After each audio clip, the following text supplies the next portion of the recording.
O Poderoso Chefão 3 é infelizmente conhecido como o Fredo da trilogia O Poderoso Chefão. Inofensivo!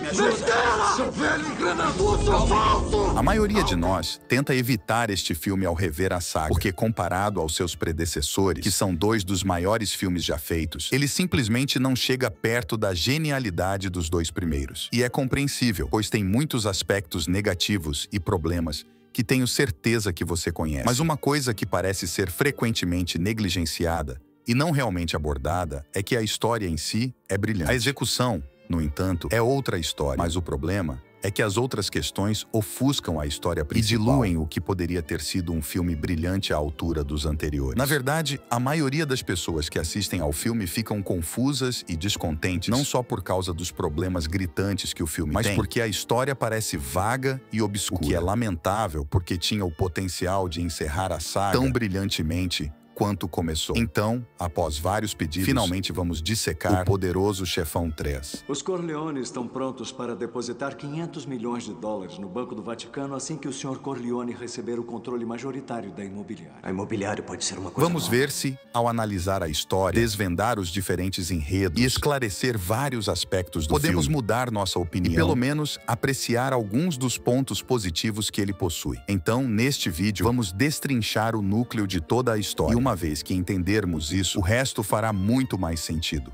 O filme tem muitas falhas, mas depois de fazer muitas pesquisas e rever os filmes, podemos garantir que nos próximos vídeos cobrindo este filme, você provavelmente terá uma perspectiva completamente nova sobre a história como um todo. A Internazionale Immobiliare era uma empresa imobiliária europeia. Seus imóveis valiam mais de 6 bilhões de dólares na década de 1970, tornando-a a maior proprietária de terras do mundo. O Vaticano possuía 25% de participação na empresa. Michael havia se tornado um dos maiores investidores e proprietários da empresa, mas queria ser o acionista majoritário para lhe permitir quase total controle deste conglomerado bilionário. Poucas famílias têm controle de tal empresa. Portanto, ele precisava dos 25% do Vaticano. É por isso que, quando foi abordado para ajudar Gildai a recuperar seu déficit de 769 milhões de dólares, ele utilizou este incidente como o que ele via como o movimento final que absolveria ele e a família de seu passado criminoso, e finalmente lhe daria o reconhecimento e a imagem que ele desesperadamente queria. Esta seria a empreitada mais ambiciosa e perigosa que ele já havia tentado. Os riscos eram extremamente altos e as repercussões poderiam ser ainda maiores, mas se ele conseguisse, as recompensas seriam astronômicas. Não vamos esquecer que isso não é apenas um simples negócio para ele. O valor que ele faria seria inédito em seu mundo. A família Corleone seria uma das famílias mais ricas, não apenas da América, mas do mundo. É uma verdadeira riqueza geracional que duraria muito depois que Michael se fosse. Dom Vito só poderia ter sonhado que a riqueza de sua família alcançasse tais alturas.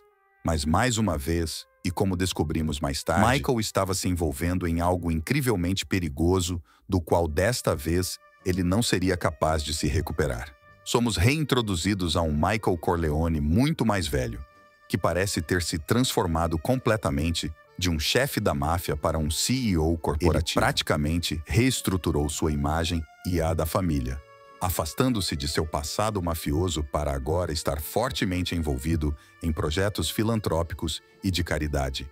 Embora não haja menção do negócio exato em que ele está agora envolvido, sabemos que ele possuía enormes investimentos no mercado de ações, imóveis e outros empreendimentos. Mas o negócio principal sempre foi o jogo e a operação de cassinos. Mas neste momento, vemos que a família está em um ponto de transição crítico em sua história. Michael estava limpando os últimos vestígios do que restava do antigo império criminoso. Quando eu penso que eu estou fora, eles me puxam de volta. Mas ainda mais, ele resolveu todos os negócios da família nos cassinos e no jogo. Tudo por um projeto extremamente ambicioso. O acordo com a imobiliária não só permitiria que Michael entrasse em uma nova estratosfera, tanto em termos de poder quanto de riqueza, permitindo-lhe obter ainda mais influência e conexões com algumas das pessoas mais poderosas do planeta, mas também, principalmente, ele queria duas coisas: riqueza geracional e redenção. De uma perspectiva de negócios, é um movimento brilhante. Imóveis são conhecidos por serem um ótimo investimento e negócio lucrativo, E adicionar o status e a reputação de uma empresa com uma longa história dá a todo o empreendimento mais peso e apelo para Michael. Então, para Michael, esse acordo fazia total sentido, mas o que Michael realmente buscava era redenção. Durante sua busca por atingir todo esse poder e riqueza, ele havia perdido uma grande parte de sua alma. Ele foi traumatizado por algumas das decisões que tomou e a dor excruciante do arrependimento que elas causaram. Mesmo que ele tivesse convencido a si mesmo de que tudo era para o bem da família, ele estava, na verdade, destruindo-a lentamente e então queria salvar o que restava e compensar todos aqueles que ele inadvertidamente prejudicou. Então, quando Michael foi abordado pelo arcebispo Gildai, ele viu isso como a oportunidade perfeita para agir. No entanto, Michael não sabia exatamente no que estava se metendo. Isso acabaria sendo a tentativa mais elaborada de destruir Michael e a família Corleone de uma vez por todas. E eles quase conseguiram. Como mencionamos, este foi um enredo extremamente bem planejado e complexo, diferente de tudo que Michael já havia enfrentado. Então, para começar, vamos olhar para os principais jogadores envolvidos. Esses indivíduos não estavam no mesmo nível, mesmo dos mafiosos ou chefes do crime mais sofisticados com quem Michael lidou no passado. Não é pessoal, é apenas negócios. Você deve saber, poderoso chefão. Vamos começar com provavelmente o mais poderoso do grupo, Dom Lício Lucchesi. Lucchesi era o presidente do Conselho da Imobiliare e uma figura-chave no submundo italiano. Ele era conhecido como Dom Lucchesi, devido aos seus laços significativos com a máfia. Ele também tinha relações muito profundamente enraizadas com indivíduos nos mais altos escalões do governo italiano. Em seguida, temos o segundo cérebro por trás deste plano, o banqueiro do Vaticano Frederick Keynsig. Keynsig é o chefe suíço de contabilidade do Banco do Vaticano e, portanto, representava o Vaticano no Conselho de Diretores. O último jogador principal envolvido foi o arcebispo Gildai. Não se sabe muito sobre ele. No entanto, ele foi um jogador integral no esquema.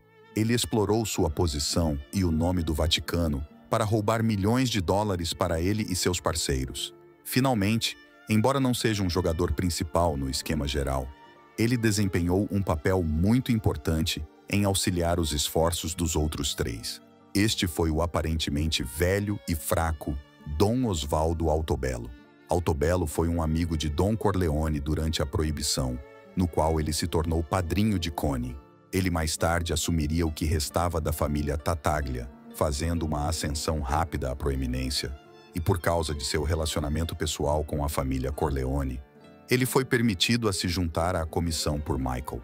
Na maioria das vezes, quando Michael ainda estava governando o submundo criminoso, Dom Altobello era um aliado genuíno e próximo de Michael. No entanto, tudo isso mudaria quando Michael tornasse público que estava se mudando completamente para o mundo legítimo. Michael era um gênio e estava fazendo muitas pessoas muito ricas, especialmente Altobello. E assim, quando tudo estava prestes a acabar, ele se alinhou com pessoas ainda mais poderosas que ele pensava que poderiam beneficiá-lo mais. Portanto, embora em seus últimos anos ele gostasse de desempenhar o papel do velho perplexo e figura paterna leal, ele era, na verdade, um conspirador maquiavélico muito experiente e habilidoso, sabendo quando e como usar as pessoas quando conveniente. Este esquema todo é bastante elaborado, com tantas partes móveis e indivíduos envolvidos. Então vamos dividi-lo em detalhes no próximo vídeo. É um pouco mais complicado. Então este é um resumo do que essencialmente aconteceu.